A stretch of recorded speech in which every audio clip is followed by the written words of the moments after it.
ओम शांति। 19 नवंबर 2020 साकार मुरली। बाप दादा मधुबन। मीठे बच्चे, यह सारी दुनिया रोगियों की बड़ी हॉस्पिटल है। बाबा आए हैं सारी दुनिया को निरोगी बनाने। प्रश्न: कौन सी स्मृति रहे तो कभी भी मुरझाए स्वा दुख की लहर नहीं आ सकती है? उत्तर: अभी हम इस पुरानी दुनिया, पुराने शरीर को छोड़ घर में जाएंगे, फिर नई दुनिया में पुनर्जन्म लेंगे। हम अभी राजयोग सीख रहे हैं, राजाई में जाने के लिए। बाप हम बच्चों के लिए रूहानी राजस्थान स्थापन कर रहे हैं। यही स्मृति रहे तो दुख की लहर नहीं आ सकती। गीत। तुम ही हो माता। ओम शांति। गीत कोई तुम बच्चों के लिए नहीं है, नए नए को समझाने के लिए हैं। ऐसे भी नहीं कि यहाँ सब समझदार ही हैं। नहीं, बेसमझ को समझदार बनाया जाता है। बच्चे समझते हैं हम कितने बेसमझ बन गए थे। अब बाप हमको समझदार बनाते हैं। जैसे स्कूल में पढ़कर बच्चे कितना समझदार बन जाते हैं। हर एक अपनी अपनी समझ से बैरिस्टर, इंजीनियर आदि बनते हैं। यह तो आत्मा को समझदार बनाना है। पढ़ती भी आत्मा है शरीर द्वारा, परंतु बाहर में जो भी शिक्षा मिलती है वह है अल्पकाल के लिए शरीर निर्वाहार्थ। भल कोई कन्वर्ट भी करते हैं, हिंदुओं को क्रिश्चियन बना देते हैं। किस लिए? थोड़ा सुख पाने के लिए, पैसे नौकरी आदि सहज मिलने के लिए, आजीविका के लिए। अब तुम बच्चे जानते हो हमको पहले पहले तो आत्मा अभिमानी बनना पड़े। यह है मुख्य बात, क्योंकि यह है ही रोगी दुनिया। ऐसा कोई मनुष्य नहीं जो रोगी नहीं बनता हो, कुछ न कुछ होता जरूर है। यह सारी दुनिया बड़े ते बड़ी हॉस्पिटल है जिसमें सब मनुष्य पतित रोगी हैं। आयु भी बहुत कम होती है, अचानक मृत्यु को पा लेते हैं, काल के चंबे में आ जाते हैं। यह भी तुम बच्चे जानते हो। तुम बच्चे सिर्फ भारत की ही नहीं, सारे विश्व की सर्विस करते हो। गुप्त रीति। मूल बात है कि बाप को कोई नहीं जानते, मनुष्य होकर और पालौकिक बाप को नहीं जानते, उनसे प्यार नहीं रखते। अब बाप कहते हैं मेरे साथ प्यार रखो। मेरे साथ प्यार रखते रखते तुमको मेरे साथ ही वापस चलना है। जब तक वापस चलो तब तक इस छीछी दुनिया में रहना पड़ता है। पहले पहले तो देह अभिमानी से देही अभिमानी बनो, तब तुम धारणा कर सकते हो और बाप को याद कर सकते हो। अगर देही अभिमानी नहीं बनते तो कोई काम के नहीं। देह अभिमानी तो सब हैं। तुम समझते भी हो कि हम आत्मा अभिमानी नहीं बनते, बाप को याद नहीं करते, तो हम वही हैं जो पहले थे। मूल बात ही है देही अभिमानी बनने की, न कि रचना को जानने की। गाया भी जाता है रचता और रचना का ज्ञान। ऐसे नहीं कि पहले रचना फिर रचता का ज्ञान कहेंगे, नहीं, पहले रचता वही बाप है। कहा भी जाता है हे गॉड फादर, वह आकर तुम बच्चों को आप समान बनाते हैं। बाप तो सदैव आत्मा अभिमानी है ही, इसलिए वह सुप्रीम है। बाप कहते हैं मैं तो आत्मा अभिमानी हूँ। जिसमें प्रवेश किया है उनको भी आत्मा अभिमानी बनाता हूँ। इनमें प्रवेश करता हूँ इनको कन्वर्ट करने, क्योंकि यह भी देह अभिमानी थे। इनको भी कहता हूँ अपने को आत्मा समझ, मुझे यथार्थ रीति याद करो। ऐसे बहुत मनुष्य हैं जो समझते हैं आत्मा अलग है, जीव अलग है। आत्मा देह से निकल जाती है तो दो चीज हुई ना। बाप समझाते हैं तुम आत्मा हो, आत्मा ही पुनर्जन्म लेती है, आत्मा ही शरीर लेकर पाठ बजाती है। बाबा बार बार समझाते हैं अपने को आत्मा समझो। इसमें बड़ी मेहनत चाहिए। जैसे स्टूडेंट पढ़ने के लिए एकांत में बगीचे आदि में जाकर पढ़ते हैं, पादरी लोग भी घूमने जाते हैं तो एकदम शांत रहते हैं। वह कोई आत्मा अभिमानी नहीं रहते, क्राइस्ट की याद में रहते हैं। घर में रहकर भी याद तो कर सकते हैं, परंतु खास एकांत में जाते हैं क्राइस्ट को याद करने, और कोई तरफ देखते भी नहीं। जो अच्छे अच्छे होते हैं समझते हैं हम क्राइस्ट को याद करते करते उनके पास चले जाएंगे, क्राइस्ट हेवन में बैठा है, हम भी हेवन में चले जाएंगे। यह भी समझते हैं क्राइस्ट हेविनली गॉड फादर के पास गया, हम भी याद करते करते उनके पास जाएंगे। सब क्रिश्चियन उस एक के बच्चे ठहरे, उनमें कुछ ज्ञान ठीक है, क्योंकि क्राइस्ट की आत्मा तो ऊपर गई ही नहीं। क्राइस्ट नाम तो शरीर का है। जिसको फांसी पर चढ़ाया, आत्मा तो फांसी पर नहीं चढ़ती है। अब क्राइस्ट की आत्मा गॉड फादर के पास गई, यह कहना भी राग हो जाता है। वापस कोई कैसे जाएंगे? हर एक को स्थापना फिर पालना जरूर करनी होती है। मकान को पोताई आदि कराई जाती है, यह भी पालना है ना। अब बेहद के बाप को तुम याद करो, यह नॉलेज बेहद के बाप के सिवाय कोई दे न सके। अपना ही कल्याण करना है, रोगी से निरोगी बनना है। यह रोगियों की बड़ी हॉस्पिटल है, सारी विश्व रोगियों की हॉस्पिटल है। रोगी जरूर जल्दी मर जाएंगे। बाप आकर इस सारे विश्व को निरोगी बनाते हैं, ऐसे नहीं कि यहाँ ही निरोगी बनेंगे। बाप कहते हैं निरोगी होते ही हैं नई दुनिया में, पुरानी दुनिया में निरोगी हो न सके। यह लक्ष्मी नारायण निरोगी एवं हेल्दी हैं, वहाँ आयु भी बड़ी होती है। रोगी विशेष होते हैं, वाइसलेस रोगी नहीं होते। वह है ही संपूर्ण निर्विकारी। बाप खुद कहते हैं इस समय सारी विश्व खास भारत रोगी है। तुम बच्चे पहले पहले निरोगी दुनिया में आते हो, निरोगी बनते हो याद की यात्रा से। याद से तुम चले जाएंगे अपने स्वीट होम। यह भी एक यात्रा है, आत्मा की यात्रा है।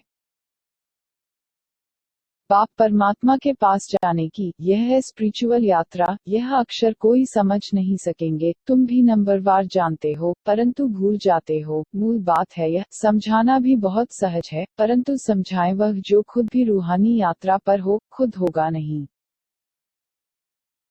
दूसरे को बताएंगे तो तीर नहीं लगेगा। सच्चाई का जौहर चाहिए। हम बाबा को इतना याद करते हैं जो बस स्त्री पति को कितना याद करती है। यह है पतियों का पति, बापों का बाप,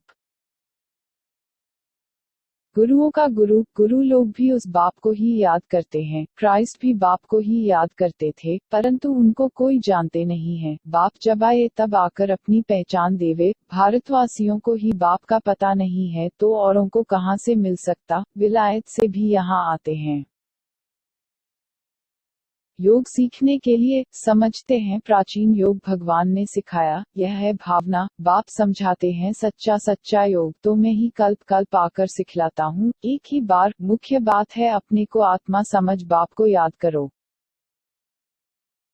इसको ही रूहानी योग कहा जाता है। बाकी सबका है जिस्मानी योग। ब्रह्म से योग रखते हैं, वह भी बाप तो नहीं है, वह तो महतत्व है। रहने का स्थान तो राइट एक ही बाप है, एक बाप को ही सत्य कहा जाता है। यह भी भारतवासियों को पता नहीं कि बाप ही सत्य कैसे है। वही सचखंड की स्थापना करते हैं। सचखंड और झूठ खंड। तुम जब सचखंड में रहते हो तो वहाँ रावण राज्य ही नहीं होता। आधाकत बाद रावण राज्य झूठ खंड शुरू होता है। सचखंड पूरा सतयुग को कहेंगे, फिर झूठ खंड पूरा कलयुग का अंत। अभी तुम संगम पर बैठे हो, न इधर हो न उधर हो, तुम ट्रेवल यात्रा कर रहे हो। आत्मा ट्रेवल कर रही है, शरीर नहीं। बाप आकर के यात्रा करना सिखलाते हैं, यहाँ से वहाँ जाना है, तुमको यह सिखलाते हैं। वो लोग फिर स्टॉर्स मून आदि तरफ जाने की ट्रेवल करते हैं। अभी तुम जानते हो उनमें कोई फायदा नहीं। इन चीजों से ही सारा विनाश होना है। बाकी जो भी इतनी मेहनत करते हैं सब व्यर्थ। तुम जानते हो यह सब चीजें जो साइंस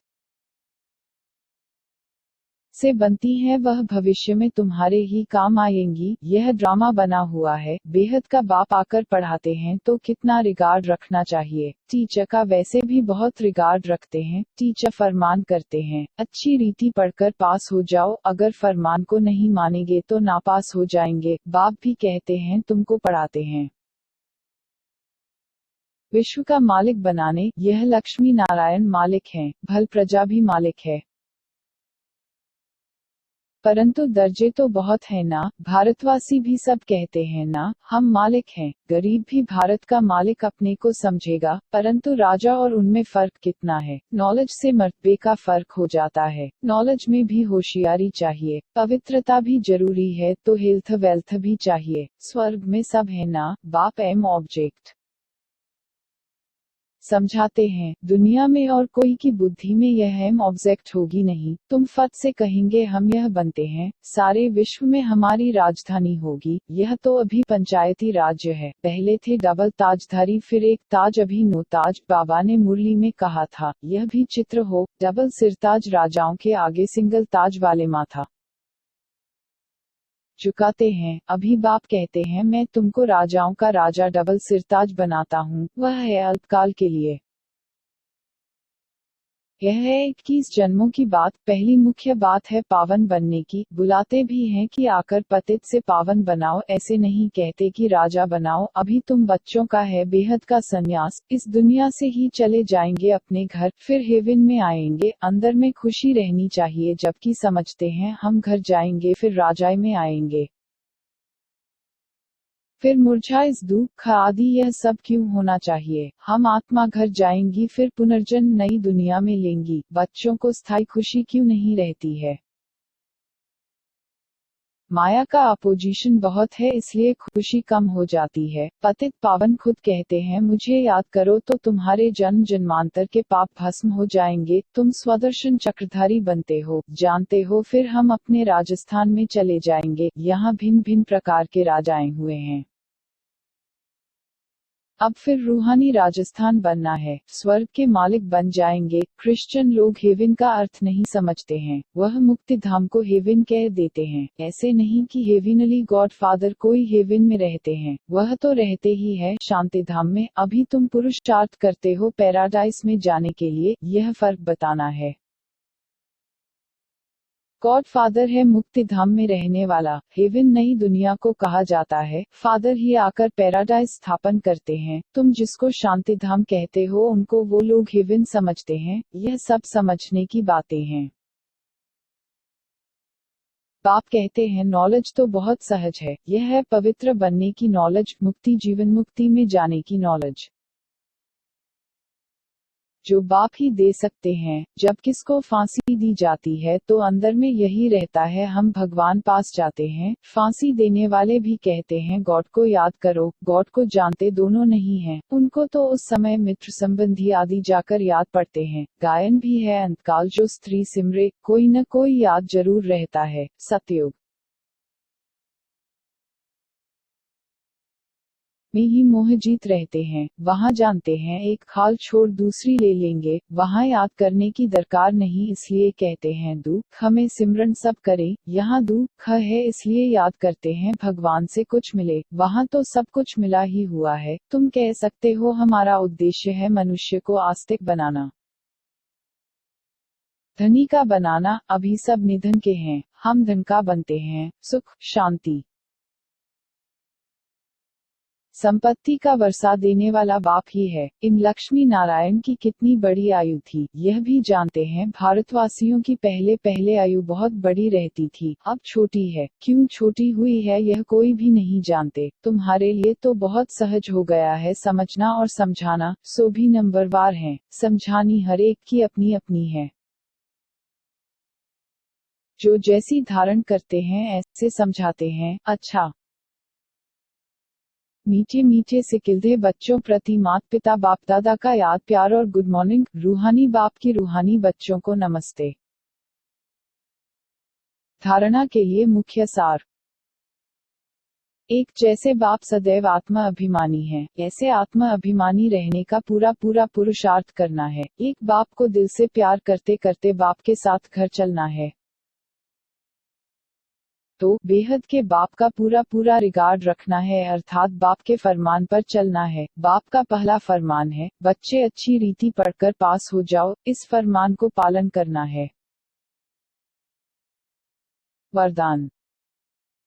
सन्स और एसेंस के बैलेंस द्वारा अपनेपन को स्वाहा करने वाले विश्व परिवर्तक भाव। सन्स अर्थात ज्ञान की पॉइंट्स, समझ, और एसेंस अर्थात सर्व शक्ति स्वरूप स्मृति और समर्थ स्वरूप। इन दोनों का बैलेंस हो तो अपनापन व पुरानापन स्वाहा हो जाएगा। हर सेकंड, हर संकल्प, हर बोल और हर कर्म विश्व परिवर्तन की सेवा प्रति स्वाहा होने से विश्व परिवर्तक स्वत बन जाएंगे। जो अपनी देह की स्मृति सहित स्वाहा हो जाते हैं उनके श्रेष्ठ वाइब्रेशन द्वारा वायुमंडल का परिवर्तन सहज होता है। स्लोगन। प्राप्तियों को याद करो तो दुख व परेशानी की बातें भूल जाएंगी। ओम शांति।